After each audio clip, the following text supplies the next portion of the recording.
예, 하나님의 말씀 에베소서 4장 16절 말씀입니다. 하나님의 말씀 에베소서 4장 16절입니다.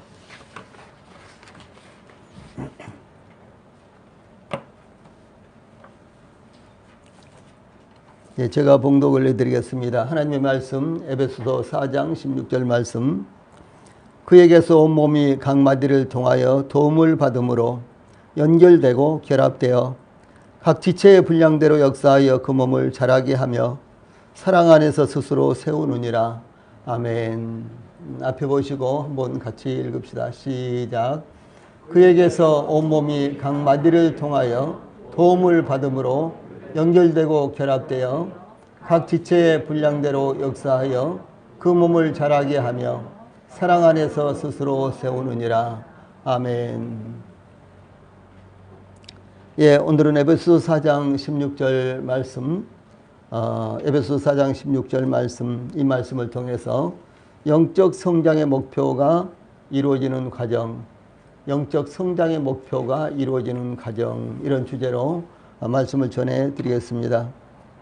예, 이미 우리가 상고한 대로 하나님께서 이 가장 원하시는 것은 하나님의 백성들이 예, 영적 성장의 목표가 이루어지는 과정, 이런 주제로 말씀을 전해드리겠습니다. 예, 이미 우리가 상고한 대로 하나님께서 가장 원하시는 것은 하나님의 백성들이 하나님의 뜻을 따라서 성장하는 것입니다. 아이가 태어났을 때 아기가 잘 성장하는 것, 이것이 부모의 소원이겠죠. 또 뿐만 아니라 사업을 하는 성도들은 사업이 차질 없이 잘 발전하는 것이 소원이겠죠. 하나님께서는 저희들을 하나님의 말씀으로 또 성령으로 태어나게 하셨습니다. 예, 그러므로 하나님께서 저희들을 하나님의 자녀로 태어나게 하시고 이제 저희들이 하나님의 자녀로서 차질 없이 잘 성장하도록 성장하기를 하나님께서 원하시는 것입니다. 다시 말해서 우리를 구원하신 주 예수님을 닮아감으로 이 세상에서 빛과 소금의 역할을 온전히 감당하는 것을 하나님께서 원하시는 것입니다. 예, 그러므로 성장의 목표는 온전한 사람을 이루는 것이며 또한 그리스도의 장성한 분량이 충만한 데까지 이르는 것이다 라고 13절에 이렇게 이미 말씀을 하신 것을 우리가 상고를 했습니다. 즉 범사의 교회의 머리이신 그리스도에게까지 성장하는 것입니다. 특히 15절에서는 오직 사랑 안에서 참된 것을 하여 범사에 그에게까지 자랄지라. 그는 머리니 곧 그리스도라 라는 말씀은 이 교회의 머리이신 그리스도와 그의 뜻을 따라 섬길 수 있도록 성장하라 라는 말씀입니다. 예, 이와 같이 하나님의 말씀을 따라서 그리스도에게까지 성장하기 위해 이 사도 바울은 여기 16절에서 그에게서 온몸이 각 마디를 통하여 도움을 입음으로 연락하고 상합하여 각 지체의 분량대로 성장하여 그 몸을 자라게 하며 사랑 안에서 스스로 세우느니라, 이렇게 증가하고 있습니다. 예, 그래서 영적 성장의 목표가 이루어지는 과정은 예, 교회가 어떻게 하면은 주님의 이제 몸으로서 주님을 닮고 주님의 뜻을 온전히 반영하고 주님의 뜻을 실행하는 이와 같은 교회로서 성장할 것인가. 예, 그러기 위해서 지체들이 어떤 모습이어야 되는가. 이런 말씀을 여기 증가하고 있습니다. 예, 그러므로 오늘은 성장의 목표가 과연 어떻게 이루어질 것인가 하는 부분에 대해서 상고를 하겠습니다.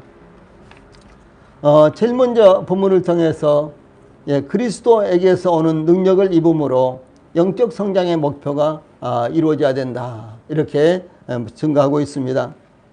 이 본문에 예, 그에게서 온 몸이 각 마디를 통하여 도움을 입음으로 16절 전반부에 이렇게 증가함으로 이 성장을 위해서 가장 필요한 것은 그에게서 무엇입니까? 즉 교회의 머리이신 그리스도에게서, 그런 말이에요. 그래서 여기 제일 앞부분에 그에게서라는 이 말씀은요, 교회의 머리이신 그리스도에게서 온몸으로 흘러가는 은혜를 입는 것이 먼저 필요하다라고 이렇게 증가하고 있습니다. 이 다시 말하면 영적 성장을 위해서는 그리스도에게서 온몸이, 즉 교회 전체가 도움을 입어야 한다라고 하는 것입니다. 그것이 참된 성장입니다. 물론 개인적인 성장이 이루어져야 합니다. 우리는 개인적으로 각각 영적으로 성장하지 않으면 안 됩니다. 그래서 이 사도 바울은 13절 전반부에서 우리가 다 하나님의 아들을 믿는 것과 아는 일에 하나가 되어 그래야만 13절 후반부에 온전한 사람을 이루어 그리스도의 장성한 분량이 충만한 데까지 이르리니라고 이렇게 증가하고 있습니다. 즉 교회를 이루고 있는 각각의 지체들이 영적으로 성장하지 않는다면 온전한 사람, 그러니까 온전한 교회를 이루는 것도 또한 그리스도의 장성한 분량이 충만한 데까지 이르는 것도 불가능하다라고 하는 것입니다. 이와 같이 먼저 교회를 이루고 있는 지체들이 각각 성장하지 않으면 이 교회의 성장이 이루어질 수가 없는 것입니다. 우리 몸의 신진대사는 대단히 중요한 것입니다. 많이 먹어도 배설을 잘 하지 못하면 문제가 되지요. 이 배설은 잘 하는데 먹고 소화를 못 시켜도 그것도 문제가 되는 것입니다. 뿐만 아니라 온몸에 있는 피가 이 심장으로 와서 이제 걸러지고 또 산소가 영양분이 충전되어서 또 다시 온몸으로 이제 이렇게 또 회전이 되고 이와 같이 순환이 되지 않으면은 우리 몸은 정상적으로 활동할 수가 없습니다. 뿐만 아니라 머리에서는 계속해서 심지어 이 손끝까지도 계속해서 이 사인을 보냅니다. 지시를 합니다. 그런데 이 머리에서 신경이 이렇게 사인을 보내는데 이것이 목까지만 온다든가 그러면 어떻게 되겠어요? 온몸 불수가 돼버리죠. 아니면은 이제 한쪽만 또 오는 경우도 있잖아요. 그렇죠? 아주 신기하게 한쪽은 못 쓰고 한쪽은 쓰고 그런 분들이 많이 있더라고요. 병원에 가니까. 그런데 이런 경우는요. 어떻게 되겠습니까? 또 정상적인 생활을 못 하는 거예요. 그래서 이 머리에서 사인을 보내면은 이제 우리 손끝까지 전부 다 일제히 제대로 와야지만 우리 몸이 이제 원활하게 행동을 할 수가 있는 것입니다. 그래서 이와 같이 머리에서 보낸 사인을 온몸이 제대로 잘 받을 수 있도록 건강해야 되고 또 그런가 하면은 온몸에 있는 피가 이 심장을 통해서 다시 와서 또 온몸으로 보내지고 이와 같은 신진대사가요.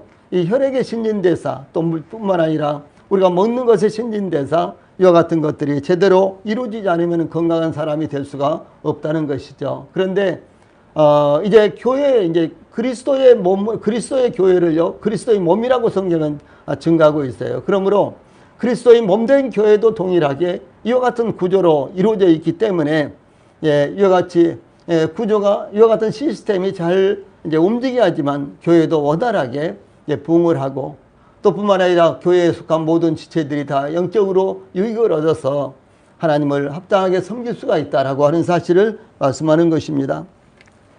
그런데 성경은 그에게서 도움을 받음으로 이렇게 되어 있죠. 전반부 16절 전반부 제일 먼저 그에게서 중간에 도움을 받음으로 했죠. 그래서 그리스도에게서 도움을 받음으로 성장이 이루어져야 된다라고 하는 사실입니다. 그리스도에게서 우리 주님에게서 도움을 받음으로 성장이 이루어지는 거예요. 왜 그리스도에게서 도움을 받아야 성장하는 것일까요? 주 예수님께서는 이렇게 말씀하셨죠. 요한복음 15장 1절에 나는 포도나무요 내 아버지는 농부라 이렇게 말씀하시고요. 이제 그 다음에 또 요한복음 15장 5절에서는 나는 포도나무요 너희는 가지라 그가 내 안에 내가 그 안에 거하면은 사람이 열매를 많이 맺나니 나를 떠나서 너희가 아무것도 할 수 없음이라. 또 그런가 하면 요한복음 15장 6절에서는요. 사람이 내 안에 거하지 아니하면 즉 나를 떠난다면 가지처럼 밖에 버려져 마르나니 사람이 그것을 모아다가 불에 던져 사르느니라 이렇게 말씀하셨습니다. 그래서 주 예수님을 떠나서는 아무런 열매를 맺지 못하기 때문에 주 예수님에게 붙어있지 않는 가지는요, 지체들은 아무런 역할도 할 수 없기 때문에 주 예수님으로부터 이제 영적 영향을 받아야만 이제 성장할 수 있다 이렇게 가르치고 있는 것입니다. 그러면 이 머리이신 그리스도에게서 어떻게 온몸으로요 도움이 흘러가는 것일까요? 이 사도 바울은 6절 16절 전반부에 그에게서 온몸이 각 마디를 통하여 도움을 받음으로 이렇게 이제 증가하고 있는데 무엇을 통하여? 각 마디를 통하여 도움을 입는다고 이렇게 증가하고 있습니다. 그리스도는 교회의 머리이십니다. 교회는 머리로부터 도움을 받습니다. 우리가 이미 상고한 대로 곧 그리스도 안에는 죄와 지식의 모든 보화가 감춰져 있느니라. 고린도서 2장 3절에 이렇게 증가하고 있습니다. 예, 그런데 교회는 그리스도에게서 직접적으로 도움을 받는 것이 아니라 각 마디를 통해서 도움을 받는다. 이렇게 증가하고 있습니다. 예, 그리스도 주 예수님 안에는 예, 우리가 필요하는 모든 것들이 그 속에 들어 있습니다. 예, 주 예수님에게는 예, 천지를 말씀 한마디로 창조하신 이와 같은 권능이 들어 있고요. 또 뿐만 아니라 이 우주 세계 천지가 얼마나 광대합니까? 그런데도 불구하고 이 모든 것들을 운행하고 다스리고 그것을 시작하게 하시고 그것을 보존하시고 그것을 이제 움직이시는 이와 같은 놀라운 능력이 주 예수님 안에 있는 것입니다.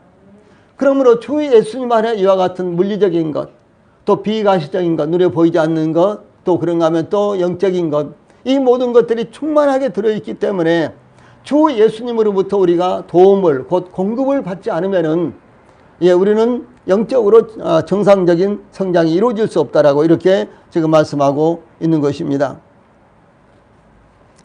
예, 그러면 여기에 이제 각 마디 이런 말씀이 나오잖아요.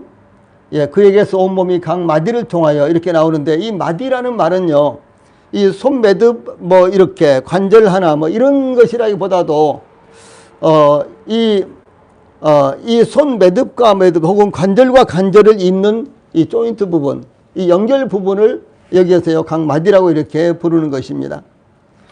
그래서 각 마디에서 이 마디는 각 지체와 머리 사이에 연결을 제공하는 결속을 나타내는 것입니다. 그러므로 마디는 끈 혹은 연결하는 고리를 이렇게도 번역한 성경이 있어요.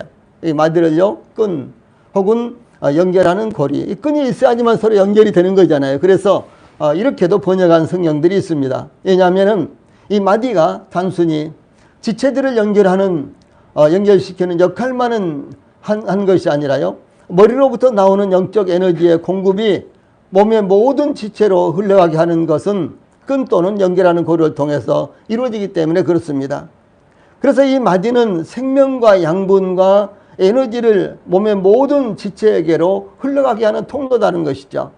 몸의 부분만을 의미하는 것이 아니라 이 영적인 에너지가 이 온몸으로 이렇게 그러니까 영적인 이제 예를 들어서 우리 몸으로 비교한다면요, 영양분이 온몸으로 이렇게 흘러가게 하는 통로가 바로 이 통로를 가리켜서 여기에서 마디다 이렇게 지금 증가하고 있는 것입니다. 예, 그래서 이제 그것이 도움, 공급이라고도 이제 하는데 공급이라고도 번역된 성경이 있습니다. 그래서 이것은 이 마디, 이것이 이제 공급이라고 번역이 된 성경이 있는데요. 이제 이 도움이라는 말은 공급이라는 말이 오히려 더 적절한 번역입니다. 그런데 이 공급이라는 말은 풍성한 공급, 과잉 공급 그런 뜻이라는 거죠. 그래서 예를 들어서 물을 마시고 싶은데요, 수도꼭지에서 뚝뚝뚝뚝 이렇게 떨어지면 어떻게 되겠습니까? 오히려 그거 혀로 이렇게 핥아 먹으면 더 목이 마르죠. 더 물이 먹고 싶죠. 그런데 그것이 아니라 수도를 돌면 그냥 확 물이 콸콸콸 쏟아져 나오면 어떻게 되겠어요? 그야말로 넘치도록 그것에 10분의 1도 입으로 안 들어가고 그냥 대부분 다 쏟아지고 이제 이런 거 있잖아요. 그래서 여기 이제 도움이라는 말은 이와 같이 풍성한 공급, 이 과잉 공급, 이와 같은 것을 의미합니다.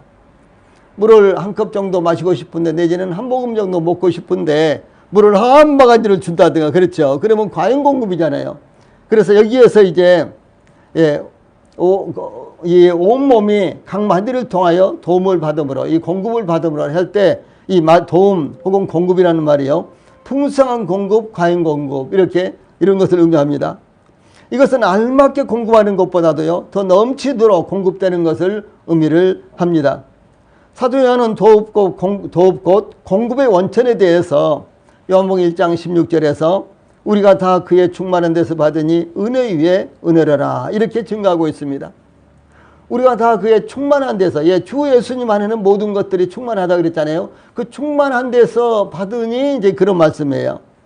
그런가 하면 사도 바울은 이 본서신 에서 에베소 2장 7절에서는 그 은혜의 지극히 풍성함 이렇게 증거했고요. 또 그런가 하면은 에베소 3장 18절 19절에서는 지식에 넘치는 그리스도의 사랑을 알고 그 너비와 길이와 높이와 깊이가 어떠함을 깨달아 하나님이 모든 충만하신 것으로 너희에게 충만하게 하시기를 구하노라 라고 동일한 의미를 증가하고 있습니다. 그래서 그리스도 안에서 얼마나 모든 것들이 풍성한가, 그것을 우리가 알면 알수록요 우리에게 그와 같은 공급이 더욱 넘치게 흘러들어올 수 있다라고 하는 사실입니다. 그래서 우리가 주님을 알기를 힘쓰고 또 하나님의 말씀을 계속해서 공부하고 연구하고 하나님 말씀 묵상하고 이렇게 하는 것입니다. 또 뿐만 아니라 이 사도 베드로는 베드로 후서 마지막 절에서요 우리 주 예수 그리스도와 하나님을 아는 지식에서 자라가라 이렇게 말씀하셨어요. 왜냐하면은 그렇게 해야지만 우리에게 공급이요 하나님의 공급이 충만하게 이루어지기 때문에, 풍성하게 이루어지기 때문에 그렇게 말씀하는 것입니다. 예, 그러므로 여기에 도움, 그 공급은 풍성한 공급입니다. 풍성한 도움입니다. 다시 말해서 넘치도록 공급되는 것입니다. 그 도움을 전달하는 강마디라는, 그 도움은요 전달하는 강마디라는 통로를 통해서 이루어지는 것입니다. 그래서 강마디는 정확하게 온몸에게 이 그리스도로부터 흘러오는 은혜, 곧 영적 에너지를 공급하는 이와 같은 통로를 가리키는 것입니다. 예, 만약 우리가 영양분이 충분한 음식을 먹더라도 그 영양분이 몸에 필요한 곳에 공급이 안 된다면은 다 배설이 되고 말 것입니다. 예, 그러므로 우리가 영양분을 섭취하는 것이 필요하지만 또한 중요한 것은 그 영양분을 각 기관에 필요한 대로 공급하는 시스템이 이루어져야 되는 것입니다. 역사적으로 교회는 이와 같은 시스템에 큰 문제를 안고 있었습니다. 현대의 교회들도 대부분 다 공급하는 이와 같은 문제에 큰 문제가 있습니다. 하나님 말씀을 정확하게 전달해 줄 일꾼이 없기 때문에 그 일꾼이 바로 통로가 돼야 되는데 이 통로에 문제가 있다는 것이죠. 그래서 이 사도 바울은 그의 의도가 바르게 전달되지 않자 고린도후서 11장 30절에서 내가 부득불 자랑하노니 주의 환상과 계시를 말하라. 내가 부득불 그러니까 내가 하고 싶지 않지만은 이 말을 불가피하게 할 수밖에 없는 상황이 됐다, 이렇게 지금 말하고 있는 것입니다. 주 예수님께서 제자들에게요 삼가 바리새인들의 누룩과 헤롯의 누룩을 주의하라 이렇게 말씀하시자 제자들은 그들이 떡을 가져온 것을 잊어버리고 그냥 왔어요. 그러니까 그들에게 떡이 없다고 수군거리자 예수님께서 아시고 이렇게 말씀하셨어요. 너희가 어찌 떡이 없으므로 수군거리느냐, 아직도 알지 못하며 깨닫지 못하느냐, 너희 마음이 둔하냐, 너희가 눈이 있어도 보지 못하며 귀가 있어도 듣지 못하느냐, 또 기억하지 못하느냐. 21절에 아직도 깨닫지 못하느냐 이렇게 주 예수님께서 친히 말씀하셨습니다. 그러니까 주 예수님께서 바리새인들의 누룩과 헤롯의 누룩을 주의하라. 그것은 뭐 바리새인들이나 헤롯한테 가서 뭐 이 누룩을 사오라든가 누룩이 든 이 떡을 사오라든가 그런 의미가 아니고 그들의 교훈, 이 바리새인들이 가르치는 교훈, 또 헤롯이 가르치는 이와 같은 교훈, 그들의 주장들을 경계를 해라, 삼가 조심해라 이렇게 말씀하셨는데 제자들은 그 말을 제대로 이해하지 못하고요 우리가 떡을 가지고 오지 않아서 주님이 지금 저렇게 말씀하시는가 이렇게 생각을 했다는 거죠. 예, 그래서 주 예수님께서 이렇게 말씀하시면서 아직도 깨닫지 못하느냐 이렇게 말씀을 하셨습니다. 이 오늘날도 분명한 하나님의 복음, 그리스도의 복음, 십자가의 복음이 성경에 기록이 되어 있잖아요. 예, 성경에는 분명한 사도들이 전하는 복음, 그렇죠. 주 예수님께서 말씀하신 복음이 분명하게 기록이 되어 있습니다. 그런데 오늘날 복음이 이 땅에요 교회마다 이제 나타나지 않는 이유는 무엇이겠습니까? 그 통로가 이루어지지 않기 때문에 그런 거예요. 통로가 잘못돼서 그런다는 것입니다. 그래서 성경에 분명하게 기록되어 있는 이 그리스도의 복음, 십자가의 복음, 이 하나님의 복음이 나타나고 있는데도 불구하고 그것을 다른 복음으로 혹은 율법으로 또 행위로 증거함으로 성경을 떠난 복음을 증거하고 있는 것입니다. 그래서 그 말씀을 아무리 들어도 구원의 역사가 일어날 수 없는 거예요. 이 복음을 깨달을 수가 없는 것입니다. 왜? 잘못된 것을 들으니까 그럴 수밖에 없는 것입니다. 그래서 사도 바울이 심지어 이렇게 이야기했죠. 고린도전서 1장 13절에서 바울이 너희를 위하여 십자가에 못 박혔으며 바울의 이름으로 너희가 세례를 받았냐 이렇게 되물었습니다. 예, 그들의 주장하는 것이 잘못됐다는 사실을 주 예수님께서 이렇게 말씀하시니까 사도 바울도 이렇게 증가하고 있습니다. 예, 그러므로 복음과 하나님의 말씀을 전달할 바른 통로가 있어야 된다라는 것을 말씀하는 것입니다. 이와 같이 온몸 즉 그리스도의 몸된 교회는 그리스도에게서 각마디를 통하여 도움을 받음으로 그 몸을 자라게 하는 것입니다. 세상의 철학이나 신학이나 사람의 경험이나 가르침으로 교회는 성장하는 것이 아닙니다. 예, 그와 같은 성장은 로마 가톨릭처럼 외형적으로 대형 교회를 이룰 수는 있을 것입니다. 그러나 거기는 생명이 없으며 성령의 역사가 전혀 일어날 수 없는 하나의 단체가 되고 마는 것입니다. 예, 두 번째로는 성장의 목표가 이루어지는 과정은 지체들의 연합을 통해서 이루어진다. 이렇게 증가하고 있습니다. 예, 그러면은 영적인 성장을 이루기 위해서 그리스도에게서 온몸이 각마디를 통하여 도움을 받아 어떻게 작용하여 그 몸을 성장하게 할 수 있을까요? 이 사도 바울은 연결되고 결합되어 16절 중반부에 이런 말씀이 나오죠. 그 몸을 자라게 한다고 증가하고 있습니다. 예, 그래서 이 각마디를 통해서 도움을 받음으로 연결되고 결합되어 마디를 통해서 여기에서 연결이 되어 있기 때문에 이것이 이제 손끝에까지 내지는 발끝까지 또 온몸 구석구석까지 이렇게 에너지가요 영양분이 흘러 들어간다라고 하는 사실입니다. 그래서 교회를 이루고 있는 지체들은 서로 연결되어 있는 존재라는 것을 의미합니다. 사도 바울은 그의 에베소 2장 21절에서 그의 안에서 건물마다 서로 연결하여 주 안에서 성전이 되어가고 이렇게 서로 밀접하게 연결되어 건물이 지어져가고 있다는 것을 증가했습니다. 그래서 여기서는 이제 교회를 우리 몸이라고 이제 비유를 했죠. 그런데 이 말씀 가운데 에베소 2장 21절 말씀 가운데는요 교회를 하나의 건물로 보는 것입니다. 그래서 만약 건물을 건축하는 데 있어서 기둥과 기둥을 연결해주는 들보가 서로 연결해주지 못한다면 건물은 절대로 세워질 수가 없습니다. 자, 기둥을 쭉 다 세워놓고 이제 그 기둥과 기둥을 이렇게 연결하는 거 있잖아요. 이것을 가리켜서 들보라 그래요. 보라고 이렇게 부릅니다. 그런데 이 보가 든든하게 서로를 묶어줘야지만 건물은 흔들리지 않고 이제 균형이 맞게 이렇게 세워질 수가 있죠. 그런데 이 들보가 제대로 연결을 해주지 못하면 어떻게 되겠어요? 건물은 아무런 의미가 없고요. 아주 위험천만하고 이렇게 돼버릴 것입니다. 또 뿐만 아니라 들보 위에는 석가래와 지붕이 연결되어서 집이 지어질 수가 있는 것입니다. 이와 같이 교회의 머리는 그리스도이며 성도들은 그리스도의 몸의 지체들이라는 것입니다. 또한 각각의 지체들은 각마디를 통하여 서로 연결되어 있는 것입니다. 그러므로 교회의 지체들은 단 한 지체라도 교회에 연결되어 있지 않는 지체가 있을 수가 없습니다.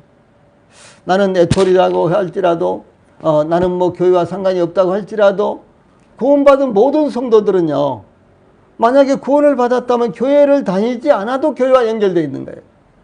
예, 그래서 모든 교회 지체들은 우리 성도들이 인식하든 인식하지 않든 간에요 주 예수님께서 교회의 머리이시고 교회는 그리스도의 몸입니다. 이 몸에 우리 성도들이 모두 다 연결이 되어 있다라고 하는 사실을 말씀하고 있는 것입니다. 예, 그래서 모든 지체들은 교회라는 그리스도의 몸에 연결되어 있고, 예, 모든 지체들은 제자리에 위치하고 있어야 하며, 예, 관절들은 서로 연결되어 있어야 하는 것입니다. 또한 모든 지체들은 아무렇게나 연결되어 있는 것이 아니라 각기 필요로 하는 적절한 위치에 연결이 되어 있어야지만 그 지체가 올바로 몸에서 필요한 대로 쓰임을 받습니다. 예를 들어서 손이 이렇게 참 어깨에 이렇게 손이 붙어 있으니까 얼마나 이게 좋습니까? 그런데 손이 등에가 붙어 있다고 가정을 해보세요. 이거 얼마나 문제가 되겠습니까? 뭐 여기에 손이 이렇게 붙어 있다고 한다면은 더더욱 문제가 되겠죠. 예, 이와 같이 우리 몸에요 모든 지체들은 아주 가장 적절한 곳에 붙어 있어야지만 제대로 쓰임을 받을 뿐만 아니라 그 기능을 발휘할 수 있다라고 하는 사실을 지금 말씀하고 있는 것입니다. 그래서 교회의 이상적인 이 상태는 모든 지체가 정해진 위치에 있으며 또한 다른 지체와 연결되어 있는 것입니다. 그래서 에베소 4장 2절로 4절에 이렇게 증가하고 있습니다. 자, 이 말씀 같이 읽어봅시다. 시작. 모든 겸손과 온유로 하고 오래 참음으로 사랑 가운데서 서로 용납하고 평안에 매는 줄로 성령이 하나 되게 하신 것을 힘써 지키라. 몸이 하나이요 성령도 한 분이시니 이와 같이 너희가 부르심의 한 소망 안에서 부르심을 받았느니라. 자, 사도 바울이 이렇게 증가하고 있습니다. 예, 그래서 이와 같은 말씀이 이루어졌을 때 또 지켜졌을 때 성장이 가능하다라고 하는 것입니다. 만약 관절에서 삐걱거리는 소리가 난다면 정상적인 활동이 이루어지지 못할 것입니다. 우리 성도들이 길을 가다가 갑자기 아이고 무릎이 좀 이상하다. 아니 관절이 좀 이상하네. 그러면 어떻게 합니까? 벌써 행동이 부자연스럽잖아요. 그렇죠? 예, 이와 같이 온전하지 못하다는 것이죠.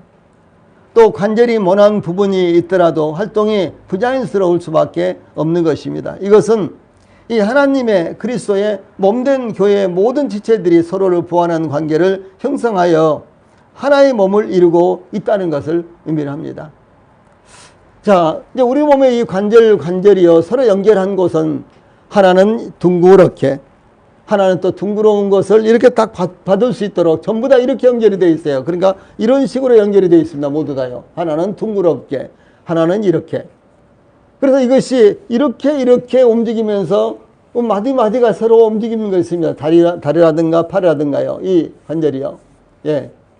여기 이제 예를 들어서 모난 부분이 푹 나와 있으면 안 되잖아요. 그렇죠? 그래서 하나님의 교회 지체들도 모두 다 이와 같이 이것을 가리켜서 이제 겸손과 온유 또 오래 참음 이렇게 이제 표현을 하고 있는 것입니다. 그래서 우리 몸의 이 관절들이 서로가 연결이 될 때 이와 같이 모난 부분이라든가 삐걱거리는 소리가 없이 또 제 위치에 있어야 된다는 사실을 여기 이제 본문에서요. 에베소 4장 2절로 4절에서는 모든 겸손과 온유로 또 오래 참음으로 또 사랑 가운데서 서로 용납 이제 이렇게 말씀하고 있고요. 또 뿐만 아니라 사랑의 줄로 모두 다 잘 연결이 돼 있어야지만 이 원활하게 몸의 기능을 발휘할 수 있다라고 이렇게 말하는 것입니다. 예, 다음으로 이제 결합되어라는 말씀은요. 이 말씀도 함께 결합되어 이런 의미입니다. 조금 전에 제가 말씀드린 대로 연결되고 이 말씀도 함께 연결되고 이런 의미예요. 이 단어 자체가 그렇습니다. 근데 이 단어도요. 결합되어라는 이 단어가 함께 결합되어 이렇게 의미를 하는 것입니다. 그래서 이 결합되어라는 단어는 지체들의 위치를 고정하기 위하여 밀착시킨다는 것을 의미합니다. 그러니까 틈이 없이 딱 이렇게 고정되어 있는 거예요. 여기 바람이 들어가 있다든가 내지는 여기 이물질이 들어가 있다든가 그러면 어떻게 되겠어요? 이건 제 기능을 할 수가 없고 굉장히 부자연스럽겠죠.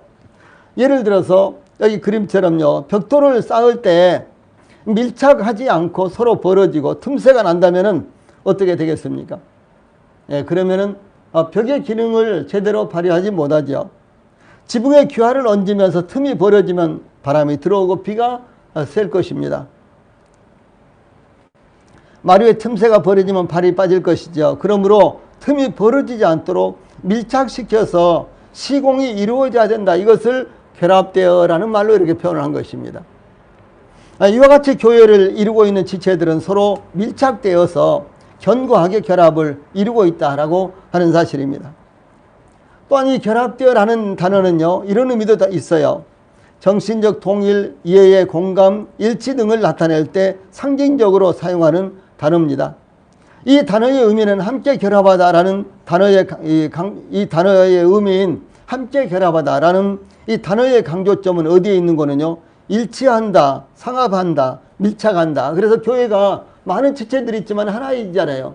성령이 하나요, 믿음이 하나요, 그리고 우리가 믿는 하나님이 한 분이시요. 그러니까 모든 교회의 성도들도 한 몸을 이루고 있는 것이 이 원리라는 사실이에요. 즉 그리스도는 교회의 머리이며 성도들은 교회의 지체들로서 뗄 수 없는 불가분의 관계를 이루고 있는 것입니다. 그러므로 영적 성장을 이루기 위해서 우리 교회의 모든 성도들은 우리가 몸된 교회의 지체들로서 한 몸을 이루고 있는 지체들이다 라는 사실을 항상 잊지 않아야 되는 것입니다. 세 번째로 이 성장의 목표가 이루어지는 과정은 각 지체들이 분량대로 역사해야만 된다라고 하는 사실입니다. 이 각 지체의 분량대로 역사하여 그랬죠. 이 영적 성장을 이루기 위해서 각 지체들은요, 그들의 분량대로 그 역할을 담당해야 한다라고 하는 사실입니다. 지체들은 각기 그 역할이 다릅니다. 손과 발의 역할이 다르고 눈과 코와 입과 귀의 역할이 다릅니다. 이 보이지 않는 지체들도 그 역할이 각각 있잖아요. 예, 우리 눈에 보이지 않는 지체가 우리 몸속에 훨씬 더 많은 것 아시죠? 그런데 이런 눈에 보이지 않는 지체들도요, 예, 각각의 역할이 다 있습니다. 예. 그래서 모든 지체들에게 똑같은 역할이 주어진 것이 아닙니다. 그러므로 나와 다른 지체에 대해서 쓸데없다, 안 보이니까 쓸데없다, 내지는 나와 같은 일을 하지 않으니까 쓸데없다, 그러면 안 된다는 것이죠. 모두 다 요긴하고 필요하니까 하나님께서 우리 몸에요, 각각 여러 가지 다양한 지체, 보이는 것들과 보이지 않는 것들을 이렇게 주셨다라고 하는 사실입니다. 그래서 모든 지체들이 귀중하기 때문에 서로 존중하고 귀하게 여겨야 된다라는 사실입니다. 왜냐하면 우리 눈으로 보기에요, 여기 고린도전서 12장 22절 23절에 보면 더 약하게 보이는 몸의 지체가 도리어 요긴하고, 그러니까 눈에 보이지 않는데도 불구하고 보이는 손과 발보다 더 중요한 것이 있는 거예요. 그렇죠? 예, 이런 부분을 지금 말씀하고 있는 것입니다. 우리가 몸에 덜 귀히 여기는 그것들을 더욱 귀한 것들로 입혀지며 우리의 아름답지 못한 지체는 더욱 아름다운 것을 얻느니라, 이렇게 증거하고 있습니다. 참 하나님께서 우리의 몸을 이렇게 지으실 때요, 얼마나 신비스럽게 지었는지 생각해 보면요, 우리로서는 도저히 측량이 안 되고 상상이 안 되는 것입니다. 예를 들어서 자, 여기 갈비뼈가 이렇게 있잖아요. 그래서 뭐 사고가 나서 갈비뼈가 몇 대가 나갔느니 등등 이렇게 하더라고요. 만약에 이 사고가 나서 갈비뼈가 몇 대가 나갈 정도의 충격을 받고 사고가 났다면은, 근데 갈비뼈가 없다면 어떻게 됐겠어요? 그 사람은 죽는 것입니다. 그렇죠? 그래서 우리 갈비뼈는 앞뒤로요, 갈비뼈는 우리 몸의 제일 중요한 장기들을 잘 보호해주고 있는 거예요, 이게요. 예. 이 갈비뼈 밑으로는 쑥쑥 들어가잖아요. 여기 뼈가 없으니까요. 여기는 덜 중요한 장기들이 있는 거예요. 근데 만약에 우리 가슴에 이 갈비뼈가요, 이렇게 받쳐주고 우리를 지켜주고 단단하게 이렇게 보호해주지 않는다면은, 예, 정말 이것은 엄청난 타격이 오고, 그리고 이 문제로 말미암아 죽을 사람들은 정말 많습니다. 사고로 말미암아요. 그런데 어지간한 사고가 나도 갈비뼈가 몇 대가 나가도 그 속에 있는 장기가 피해를 입지 않는 거예요. 참 얼마나 신비스럽게 하나님께서 만들어 놓으셨어요. 예. 지금 그 말씀입니다. 여기에요. 그래서 우리 몸에 덜 귀히 여기는 그것들을 더욱 귀한 것들로 입혀주며 우리 아름답지 못한 지체는 더욱 아름다운 것을 얻느니라, 이렇게 증가하고 있습니다. 예. 또한 이 몸의 기능이 다양하기 때문에 다양한 역할을 할 수 있는 지체들로 다양하게 구성되어 있어야 하는 것입니다. 눈이 아름답다고 해서 얼굴에 눈만 있다면 어떻게 될까요? 살아갈 수가 없는 것입니다. 예. 또한 입만 있다거나 눈만 있다거나 코나 귀만 있다면 살아갈 수도 없는 것입니다. 손과 발과 눈, 코, 입, 귀는 그 중요성에서는 꼭 같은 것은 아니겠지만은, 그렇죠? 예. 그런데 몸의 정상적인 기능을 위해서는 어느 한 것이라도 없어서는 안 되는 것입니다. 이 모든 지체들이 정상적으로 그 역할을 할 때 비로소 몸의 기능을 완전하게 발휘하므로 영양분이 충분하게 온몸에 공급이 되어서 그 능력이 충만하게 나타날 수가 있는 것입니다. 그 사람 참 눈이 예뻐, 눈이 잘생겼어. 그럼 그 사람 눈만 딱 있으면 어떻게 되겠어요? 코도 입도 없고요, 귀도 없고. 그럼 어떻게 되겠어요? 정말 우스꽝스러울 뿐만 아니라 생존이 불가능하게 된 것이죠. 그래서 교회에 많은 지체들이 있지만은 누구는 참 잘났어, 누구는 대단해, 누구는 능력이 있어. 예, 그렇게 보일지라도요, 그 지체로만 해서 교회가 유지될 수 있는 것은 아니라는 것이죠. 예. 누구는, 나는 손기술이 좋으니까 이 손으로 먹고 산다. 예, 손이 벌어서, 손이 고생해서, 손이 수고를 해서 수입이 있겠죠. 그러나, 발이 없으면요, 안 되는 거죠. 그렇죠? 근데 눈이 없으면 손이 뭘 하겠어요? 할 수가 없는 것 아닙니까? 지금 그것을 성경은 증거하고 있습니다. 그래서 이와 같이 우리 몸은 다양한 지체들로 이루어져 있습니다. 예, 그리스도의 몸인 교회에도 각기 다른 은사들로 이루어져 있습니다. 그래서 7절에 우리 각 사람에게 그리스도의 선물의 분량대로 은혜를 주었으니 이렇게 기록되어 있어요. 그래서 우리 성도들의요, 우리 성도들이 그 능력대로 하나님께서요, 선물을 주셔서 이것은 은사를 말하는 것입니다. 혹은 또 믿음을 의미하고요. 그래서 주의 몸된 교회가 이렇게 이 균형 있게 자라갈 수 있도록 이렇게 하셨다는 사실을 말씀하고 있는 것입니다. 즉 그리스도로부터 공급받은 선물의 양에는 차이가 있습니다. 이와 같이 여러 가지 은사가 있어야 하는 것은 필연적이기 때문에 그렇습니다. 예, 그러므로 사도 바울은 그가 어떤 사람은 사도로, 어떤 사람은 선지자로, 어떤 사람은 복음 전하는 자로, 어떤 사람은 목사와 교사로 주셨으니 11절에 이렇게 증거하고 있죠. 예, 그리스도의 몸된 교회의 정상적인 성장을 위해서 다양한 은사를 주셨다라고 이렇게 증거하고 있습니다. 이 영적 성장은 거듭나는 순간부터 시작되는 것이지만 거듭나는 것으로 영적 성장이 자연스럽게 그냥 이루어지는 것은 아닙니다. 우리의 영적 성장이 우리가 구원받는 순간, 우리가 거듭나는 순간부터 이루어지는 거예요. 그런데 가만히 있어서 영적 성장이 이루어지는 것은 아니라는 것을 말씀하는 거예요. 어린아이들이 태어나는 순간부터 성장을 하죠. 근데 가만히 있어도 성장할까요? 아니죠.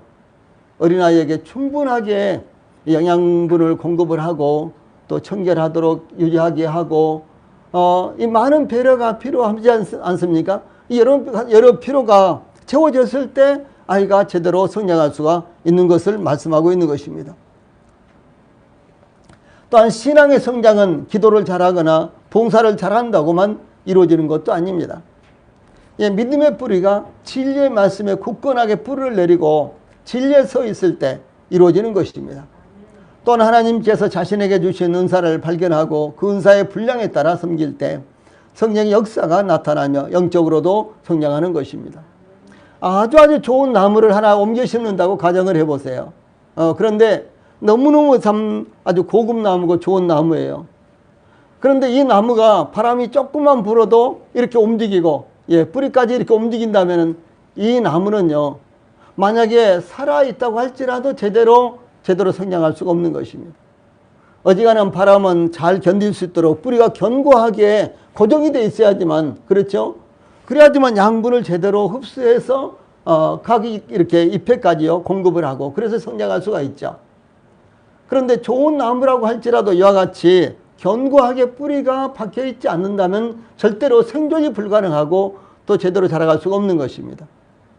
그래서 우리 성도들이 하나님 앞에 좋은 은사를 받았다고 할지라도요, 말씀의 뿌리를 깊이 박고 견고하게 서 있어야지만, 그래야지만 주님 하나님 앞에 쓰임을 받을 수가 있고 또 교회 안에서요 그 믿음이 성장할 수 있다는 것을 말씀하는 것입니다. 여기 16절 중반부에서는 각 지체의 분량대로 이렇게 말씀하죠. 각 지체의 분량대로 역사하여. 그래서 몸의 각 지체들이 그 분량을 넘어서 역사하려고 할 때 몸은 이상 징후가 나타나게 되고 이 과도할 때는 그 기능이 마비가 올 수도 있는 것입니다. 예를 들어서 비타민은 우리 몸에 얼마나 좋습니까? 뭐 A, B, C, D, E 비타민 나는 뭐가 뭔지 잘 몰라요. 뭐 비타민 C는 뭐 좋다. 뭐 그런데 비타민 C만 아니라 A, B, C, D, E, F 다 좋잖아요. 그렇죠? 다 필요한 거죠. 그런데 비타민 A만 과잉 공급이 된다고 가정을 해보세요. 문제가 일어나는 것입니다. 비타민 C도 아무리 좋다고 할지라도요, 과잉 공급이 되면은 우리 몸에서 필요한 것만 딱 받아들이고 나머지는 전부 다 배설해 버린답니다. 필요가 없는 거예요. 그리고 비타민 C가 좋으니까 뭐 그냥 하루에 한 병씩 마신다고 할지라도 예, 그것이 우리 몸에 필요한 부분만 남고 나머지를 배설하게 되고 계속해서 이와 같은 상태가 계속되면 몸에 이상기후가 나타나는 거예요. 그리고 그건 적절하지 않는 것입니다. 그래서 심지어 다른 지체의 역할을 맡기 때문에 몸이 정상적으로 기능을 발휘할 수가 없는 것입니다. 그러므로 사도 바울은 여기 고린도전서 14장 40절에서 이런 말씀을 하세요. 모든 것을 품위 있게 하고 질서 있게 하라. 그래서 개역 한글판에는 모든 것을 적당하게 하고 질서 있게 하라 이렇게 증거가 되고 있어요. 예, 그래서 우리 성도들이 그리스도의 몸된 교회의 지체로서 자신들에게 주어진 역할 즉 은사를 사용하셔야 되는 것입니다. 그 은사를 사용하시되 품위 있고 질서 있게 사용하셔야 되는 것입니다. 그때 그리스도의 몸인 교회의 성장이 이루어지며 또한 우리 성도들이 각기 교회의 중요한 지체로서 그 역할을 다하게 될 것입니다. 예, 마지막으로 여기 16절 마지막 부분에 보면요. 이 성장의 목표가 이루어지는 과정 가운데 이제 성장의 목표로 인해서 이와 같은 과정이 필요하다라고 하는 사실을 증거하고 있습니다. 이 사도 바울은 그리스도에게서 온 몸이 각 마디를 통해서 도움 곧 공급을 받음으로 각 지체들이 분량대로 역사하게 되며 그 결과 그리스도의 몸인 교회가 성장하게 되고 사랑 안에서 스스로 세워진다고 증거하고 있습니다. 즉 각각의 지체들이 그들의 은사대로 역사할 때 이 성장하게 되는데 16절 마지막 부분에 보면 그 몸을 자라게 하며 사랑 안에서 스스로 세우느니라 이렇게 증거하고 있습니다. 또한 이 그리스도를 통해서 교회가 정상적인 에너지를 정상적으로 영적인 에너지를 공급받을 때요. 교회는 성장하게 되는데 그것이 사랑 안에서 스스로 세우느니라 이렇게 증거하고 있습니다. 여기 사랑 안에서라는 말씀은 이 사랑 안에서이라는 이 말씀은요. 교회가 하나 될 수 있는 비결을 말씀하고 있는 것입니다. 그래서 은사들이 이제 나에게 주신 은사대로 나는 일만 하면 돼. 나는 사역만 하면 돼. 이것이 아니라 사랑으로 해야 된다는 거죠. 이 사랑으로 할 때 교회는 하나가 될 수 있는 거예요. 예를 들어서요. 무엇으로 교회가 하나가 될 수 있을까요? 남녀가 하나 될 수 있는 비결은 무엇일까요? 사랑이죠. 예, 남녀가 서로 사랑하면 부부가 되고 그렇죠? 예, 부부가 되면 가정이 되고 이렇게 하는 거 아닙니까? 그래서 남녀가 서로 하나가 될 수 있는 예, 전혀 서로 태어난 것도 다르고 배경도 다르고 생각하는 것도 다르고 그런데 어느 날 서로 만나서 사랑하게 됐어요. 그러면 하나가 되는 거잖아요. 그래서 이 사랑이 있어야만 하나가 되는 것입니다. 그런데 부모와 자식과 형제들이 서로 하나가 되는 것은 혈육입니다. 내 자식이니까 우리 부모니까 그래야 하나가 되는 거잖아요. 그런데 이 교회에 이 성도들은 어떻습니까? 우리는 한 부모를 갖고 있는 거예요. 누굽니까? 하나님이죠. 우리 모두가 다 하나님으로부터 태어났습니다. 그러니까 우리는 혈통적으로 하나가 되어 있는 거예요. 이 가정의 부모와 자식과 또 형제들이 한 혈통을 갖고 있듯이 교회도 하나님이라는 한 혈통을 갖고 있는 것입니다. 예수 그리스도의 십자가의 피로 우리 모두가 다 구원받았지 않습니까? 예, 그런데 하나이면서도 이건 분명히 하나입니다. 그런데도 불구하고 하나가 되지 않는 것은요. 사랑의 결핍 때문에 그렇습니다. 예, 부모와 자식들 간에 그리고 형제들 간에는 전부 다 하나의 혈통이 하나입니까? 그런데도 때때로 하나가 되지 않은 경우도 있어요. 형제들도 싸우고 부모와 자식 간에도 문제가 생기고 그 이유가 무엇입니까? 사랑이에요. 사랑의 결핍. 여기에 사랑이 있으면 절대로 예, 이것이 분리될 수가 없는 것입니다. 그러므로 사랑은 이 성장할 수 있는 비결이요. 또 그 교회의 영적 상태를 그 사랑을 보고 이 교회는 이렇다라고 이렇게 볼 수가 있는 것입니다. 과거 우리 교회는 항상 사랑이 충만했습니다. 그래서 우리 교회를 보면서 가족 같다. 내지는 정말 교회가 이렇게 된다. 정말 교회가 사랑으로 충만하다. 저는 이런 이제 칭찬을 수도 없이 많이 받았습니다. 예, 지금 우리 교회도요, 동일하게 이런 칭찬을 받아야 되고, 예, 이런 소문이 흘러나가야 되는 것입니다. 교회는 이 하나님으로부터 거듭난 성도들, 즉, 하나님의 자녀들의 모임입니다. 예, 그러므로 교회는 근본적으로 교회 모든 성도들은 하나가 되어 있습니다. 그러나 하나로서 그 능력이 나타날 수 있는 비결은 무엇이냐? 바로 사랑으로 묶여져 있어야지만 역사가 일어난다라고 하는 사실입니다. 교리나 신분으로 하나가 되었지만 그것은 모래성과 같이 역사를 이룰 수 없을 수도 있습니다. 지식과 감정도 사랑이 없으면 아무 가치가 없는 것이죠. 예, 그러므로 지체들이 사랑의 끈으로 묶여졌을 때 그 이상의 능력이 나타날 수가 있는 것입니다. 그래서 사람의 방언과 천사의 말을 할지라도 사랑이 없으면 아무것도 아니라는 것이죠. 자기 몸을 불사르게 내어줄지라도 사랑이 없으면 아무것도 아니다. 이렇게 증거하고 있는 것입니다. 그래서 이 사도 바울은 증거하기를요, 스스로 세우느니라. 이 사랑 안에서 비로소 스스로 세워진다. 혹은 세우느니라. 이렇게 증거하고 있는데, 이것은 교회의 머리이신 그리스도에게서 공급을 받은 지체들이 교회 성장을 위해서는 자발적인 참여가 필요하다라고 하는 사실입니다.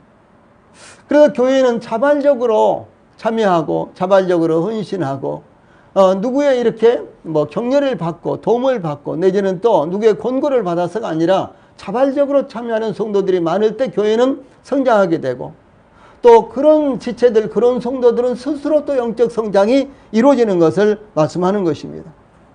즉 각 지체들이 유기적으로 연합되어 그 역할을 할 때 몸된 교회는 성장할 수 있다라고 하는 사실입니다. 사도 바울은 교회에 다양한 은사를 주신 이유에 대해서요, 12절에 여기 에베소 4장 12절에 이는 성도를 온전하게 하며 봉사의 일을 하게 하며 그리스도의 몸을 세우려 하심이라 이렇게 증거했습니다. 자, 위에 있는 말씀 이는 거기서부터 한번 읽어봅시다. 시작. 이는 성도를 온전하게 하며 봉사의 일을 하게 하며 그리스도의 몸을 세우려 하심이라. 자, 이것이 교회의 지체들을 세우신 이유, 교회의 은사들을 주신 우리 성도들에게 은사를 주신 이와 같은 목적 혹은 이유가 바로 여기에 있는 것입니다. 즉 그리스도의 몸인 교회를 세우기 위해서 교회 안에는요 다양한 은사를 하나님께서 주신 것입니다. 이와 같이 교회의 모든 지체들과 모든 은사들은 교회를 세우기 위해서 사용되어야 하는 것입니다. 그러므로 우리 성도들이 섬기는 것이나 헌신하고 봉사하는 것은 물론 말하는 것이나 행동하는 것까지도 과연 교회를 세우기 위해서 필요한 것인가? 이 조금이라도 교회를 허무는데 사용되고 있는가? 이와 같은 것들을요 신중하게 검토하고 스스로 살펴봐야 하는 것입니다. 그러므로 우리 교회, 우리 모든 성도들이 몸된 교회의 머리이신 그리스도께서 베푸신 은사와 책임을 따라서 각 성도들의 믿음의 분량대로 역사하여 영적 성장의 목표가 우리 교회에 이루어지고 또 우리 성도들의 영적 성장의 목표가 이루어지기를 간절히 바랍니다. 네, 찬송 부르시겠습니다.